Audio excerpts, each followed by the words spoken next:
I've actually been getting a lot of questions since I've been here last night and today about our business, about on the business side, the marketing side, how do we get licenses, how do we do, what's our business model, and asking questions about free apps and all that kind of stuff. And that's not the subject of this presentation, but I will be on a panel later today, and I'm sure we'll get into discussions like that. And we've also already heard some really interesting insights on that in the previous talk. So I'm happy to focus on a little bit of something else, which is the products themselves and our approach to making products with kids brands. But to begin, I just want to tell a quick story about my daughter Sarah here, who's 5. This year we had somebody asked us if we wanted to join them to see a Montreal Canadiens hockey game, which in Montreal is a really big deal because it's our national sport and it's our local team. And Sarah had never been to a hockey game. She had never watched a hockey game. She didn't really know anything about hockey. But I figured, of course, I'd love to take her and see how it goes. So here we are, and we had a great time. She really loved the whole event. She cheered when we scored. She cried when the other team scored, and a fan was born right away, and I was very excited about that. And then after the game, we went to the pro shop at the arena, and we bought her and her younger sister Chloe Montreal Canadiens hockey pajamas. And then from that point forward, whenever a hockey game is on at home and we turn it on, her and her sister run in and they put on their Montreal Canadiens hockey pajamas. And we have 2 new Montreal Canadiens fans, and I couldn't be happier to have 2 new fans in the family. So here they are with the pajamas, and this is our hockey night, and they just go nuts. They absolutely love it, and they jump up and down, they put on the uniforms, and they draw pictures and all that kind of stuff. So logically, the next thing that I did was, knowing how big hockey is in Canada, and the women's team wins the gold medal, the men's team wins the gold medal, so I may have a new gold medalist here, and I asked her if she wanted to take hockey lessons and get equipment and all that kind of stuff. And she absolutely had no interest in it whatsoever. And I realized that as a Montreal Canadiens fan, one thing that she has absolutely no interest in is hockey. She almost dislikes hockey. And sometimes when golf is on, she thinks it's hockey. But the point is that she's not watching the game at all. What she loves about it is maybe it brings her back to going to the game with me, maybe it was all the flashing lights, maybe it's learning the players' names or wearing the uniforms or drawing pictures. But none of this makes her any less of a fan of the Montreal Canadiens, or the Habs, as we call them at home. So the point of all of this, in the context of this event, is it's quite often that what we think our audience or kids might like about a particular property is not necessarily the thing about that property that they really like. And it's critical to understand what it is that they really like about it in order to be most successful, and then applying it as the main driving force behind conceiving and conceptualizing, coming up with the idea of what are you going to do in the app space with a particular property. So this is what she drew the night we came home by memory. I was very impressed. So this is just kind of summing up everything I just said in a nice little quote. So I'll just move right on. To give you a little bit of background on me, there we are at Budge Studios. It's based in Montreal. I started it 4 years ago with 2 partners, David Lippis and Louise Dupuis.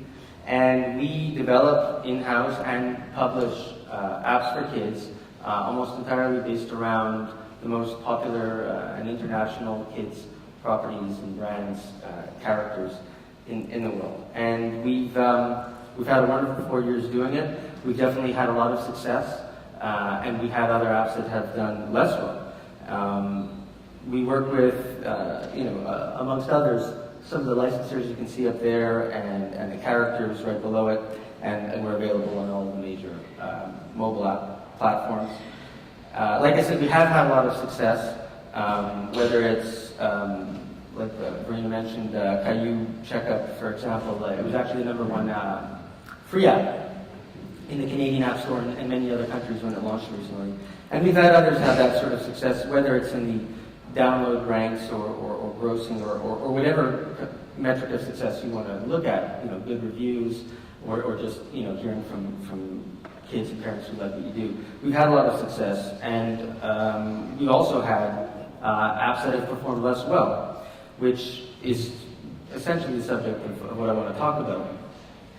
So is there an actual problem? You know, once you have a license that you're working with, whether you're the licensor or licensee, that doesn't equal success right away. And we know this because if you look at the App Store and you look at any big children's property, you're going to see apps that may do really, really well and others that may not do well with whatever metric you're looking at, with whatever ranking you're looking at. And you may think it's because maybe the budget wasn't as good, or maybe it was a different developer, or any other sort of execution issue. And that may be true, but also there is certainly the case where it's the same developer and the same budget, the same amount of passion that went into the development of it, and the same quality of app. And what you realize is it's not just about creating a really great quality app, it's about creating the right app with the right property. So I won't put up any examples of what I mentioned where you have some that do super well and others that have tanked with the same brand. I don't want to put anybody in that position, myself included. Instead, I can even just show sort of a few apps, some that we've done, others that we haven't, where they're all successful, but some more so than others. Like our other Caillou app, House of Puzzles, has been a huge success since it launched about a year prior to the other Caillou app. But this one, the Checkup app, went #1 in the whole App Store. And that's just in download. So what that tells us is, just in the concept itself, if you're going to hit #1 in downloads like that, we've obviously sort of nailed something there about Caillou fans, and whether it's Checkup or playing with a doctor type of gameplay. We clearly nailed something there that was speaking to the fan base, that sort of success. So why did that happen? You know, why does it happen that you have one that does better than the other? Well, there's often, especially when you're dealing with licensors and licensees, where there's many different opinions and many different departments in very large companies that have their own agenda or goals. And when you're in the decision-making process of what to make with a particular license, or when you're in the decision-making process, even if you don't have a license, you may have all these other voices that are pointing you possibly in the wrong direction. I have a picture of the categories up here because often we're in a situation, and you may be in a situation where you say, well, we want to put something in that particular category because we don't have something there, and we want to kind of be everywhere, or we want that in our roadmap. And that's fine if that's your goal, but you're immediately putting yourself in a position where it may not give you the most successful result if that type of app or that type of category doesn't really speak to the audience of that fan base as much as another. So it's not really the thing that you would want to start with in a best case scenario. Similarly, I have some icons of very popular endless runners, apps like Temple Run and Jetpack Joyride, because these do really well. So often people say, oh, well, we want to do an endless runner game because they do really, really well. And you may have a lot of success doing that, but you may not, because maybe the fan base, you're not really speaking to them as much as doing something else for them. You may want to do something educational because you see your own brand or your own license as having sort of an educational element, which it may, but that doesn't mean that the fan base believes that a spelling app is going to speak to them and extend the experience that they love about it as much as you sort of want them to. And finally, I have the top grossing apps up here, just because all of us will look at the top grossing category and say, oh, well, that's what makes money, so let's do that. But it makes money in a particular demographic, in a particular player type, and just sort of applying that to any brand, or trying to adapt it to a brand and making it younger, you're changing their recipe and you're changing yours. So not the best approach from what we see. You also have a scenario where people are trying to get as big an audience as possible. So you say, well, we want to get everybody who loves a particular property to get this app, and then we want to get everybody who loves a particular idea to get the app, and by bringing them together, we're going to get all these people to download the app, which may be true, but not always the case. Often you only have a subsegment of each of those two audiences, and that is probably not the desired effect. Just as a quick example, here's another set of apps that are both hugely popular, but interesting examples nonetheless. These are two, like I mentioned earlier, endless runner apps that it does work. to apply their sort of license to that gameplay.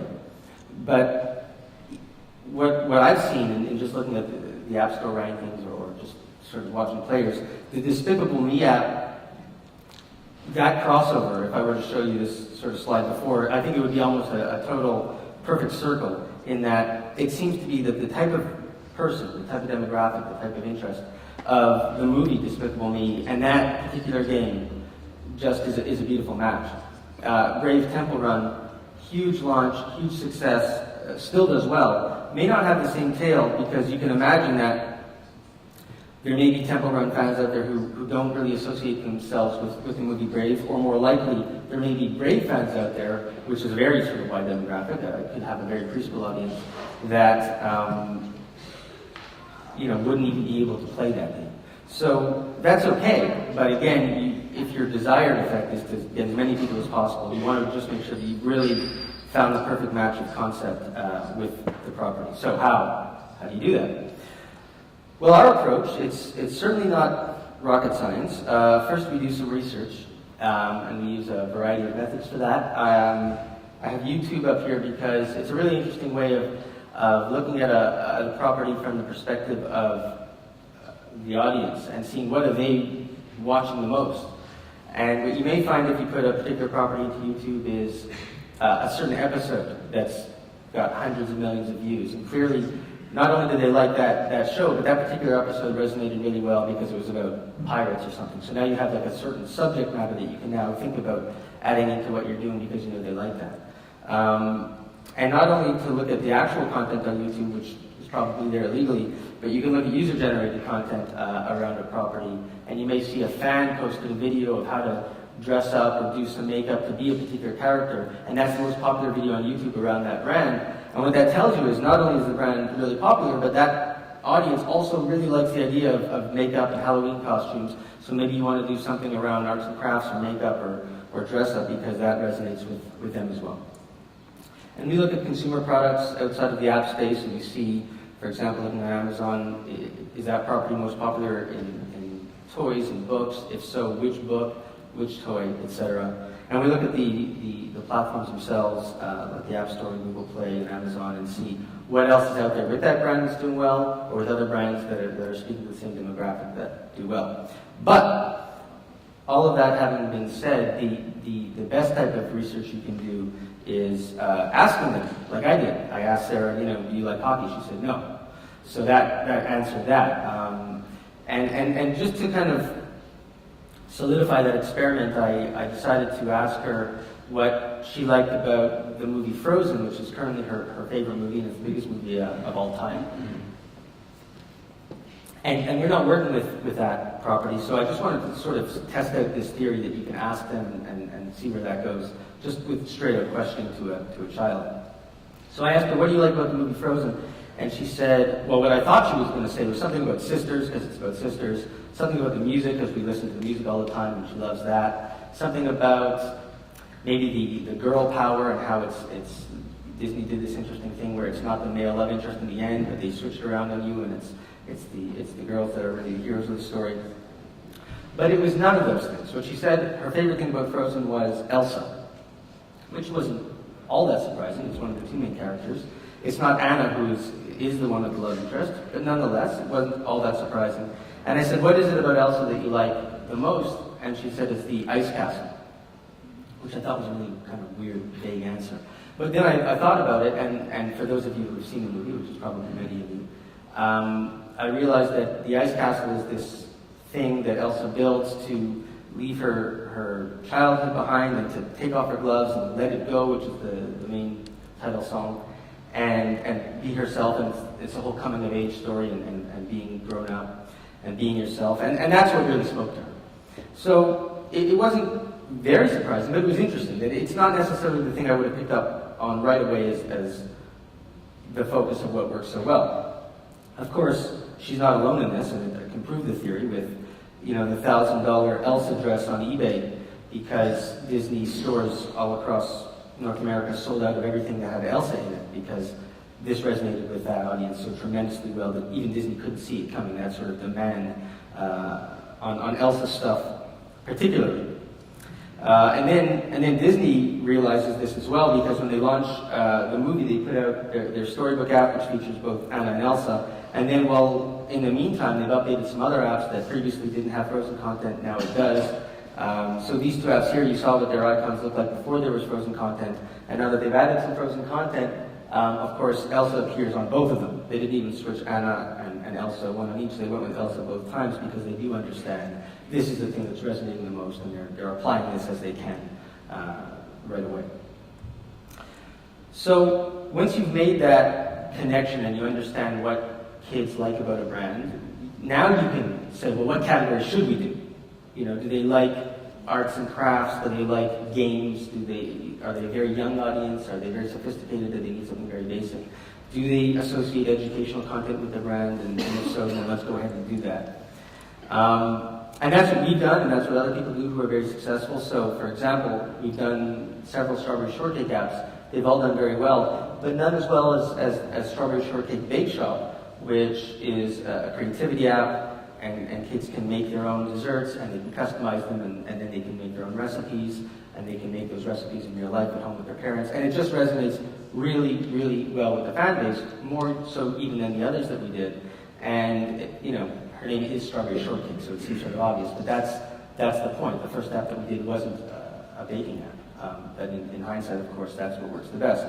You know, with Caillou, we've seen this sort of tremendous interest in kids in the consumer product space that like playing with Caillou doctor sets, or just those kids like playing with doctor sets in general, so obviously that works well in the digital space. Other apps not by us, for example, I remember when the Glee app came out. It's a show all about singing. So of course the app is a karaoke app, and it was super successful and really, really well done. And they didn't do a Glee trivia game, they did a Glee singing app, because they're speaking to what the audience really loves, and they obviously did their research on that. And if you are going to do something educational, you know, it certainly can work if the kids make that connection. And Elmo is a great example in this particular app up here, where kids always associate Elmo and learning the alphabet specifically, or learning other things in Sesame Street. So that really works. So hopefully that gives a little bit of insight into our thought process as to when an app lands on our table, how we make the decision on what to do with it. And hopefully you can apply that if you're a licensor, or if you're licensing, or even you can apply it if you're building your own brand and want to kind of understand your audience a little bit better. So thank you very much.